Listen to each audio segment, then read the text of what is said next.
भारत और चीन के बीच LAC पर जारी सीमा तनाव कम होने का नाम नहीं ले रहा।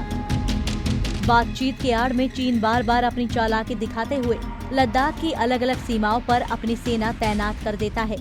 इतना ही नहीं, चीनी आर्मी ने तो लद्दाख बॉर्डर के पास अपने फाइटर जेट्स भी तैनात किए हुए हैं, जिसको देखते हुए भारतीय वायुसेना ने भी अपने लड़ाकू विमान तैनात कर रखे हैं। ऐसे में हम आपको बताने जा रहे हैं कि हवाई जंग की स्थिति बनने पर किस तरह से भारतीय वायुसेना चीन पर भारी पड़ सकती है।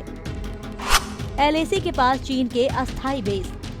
Chinese air power and regional security के लेखक एंड्रियास रूपचट के मुताबिक LAC के पास चीन ने अपने कई बेस सक्रिय कर दिए हैं, लेकिन ये सभी बेस अस्थायी तौर पर बने हुए हैं। नियमित बेस सिर्फ तिब्बत क्षेत्र में ही है। यहाँ पर पूर्ववर्ती चेंगडू सैन्य क्षेत्र से आने वाले सैनिकों को ट्रेनिंग दी जाती है। वहीं डोनेल और बॉलफ्रास के मुताबिक दोनों देशों के बीच जंग की स्थिति में PLA हवाई सेना की मदद लिए बिना कोई हमला नहीं कर सकती है। वहीं अगर भारतीय सेना की बात करें तो इन इलाकों में उसकी स्थिति चीन से काफी बेहतर है।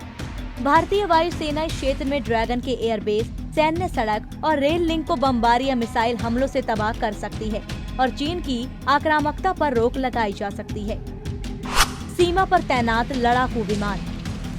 LAC पर जहां 122 भारतीय लड़ाकू विमानों की तैनाती है, तो वहीं चीनी वायुसेना ने भी चौथी पीढ़ी के 101 विमानों की तैनाती कर रखी है।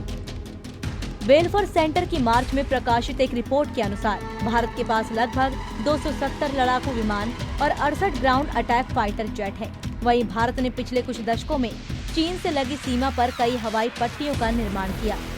ऐसे में यहाँ ये फाइटर जेट आसानी से उड़ान भर सकते हैं। चीन के पास 157 फाइटर जेट्स और एक छोटा ड्रोन का बेड़ा भी है। इस स्टडी में दावा किया गया है कि चीन की वायुसेना भारत के सामने कमजोर साबित होगी। एक तरफ तनाव, दूसरी तरफ शांति की बात। हालांकि एक तरफ चीन भारत के साथ सीमा पर तनाव लगातार के बीच चीन शांति स्थापित करने का ढोंग कर रहा है।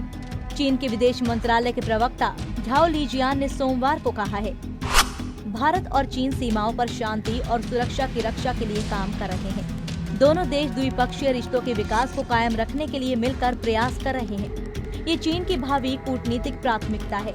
हम पड़ोसी देशों के साथ रिश्तों में लगातार सुधार कर रहे हैं। उन्होंने ये बात अमेरिका, रूस, यूरोपीय संघ, जापान और भारत के साथ द्विपक्षीय रिश्तों को बढ़ावा देने के बीजिंग के प्रयासों के बारे में चर्चा के दौरान कही। हालांकि LAC पर दोनों देशों की स्थिति से इतना तो साफ है कि रक्षात्मक और आक्रामक दोनों ही मामलों में भारतीय वायुसेना की स्थिति बेहद अच्छी है और अगर जंग की नौबत आई तो चीनी वायुसेना के लिए इंडियन एयरफोर्स को रोकना आसान नहीं होगा। हमसे जुड़े रहने के लिए हमारे YouTube चैनल को सब्सक्राइब करें और नई वीडियो की नोटिफिकेशन के लिए बेल आइकॉन को दबाएं। अगर आप ये वीडियो Facebook पर देख रहे हैं तो लाइक जरूर करें और ज्यादा से ज्यादा शेयर करें। धन्यवाद।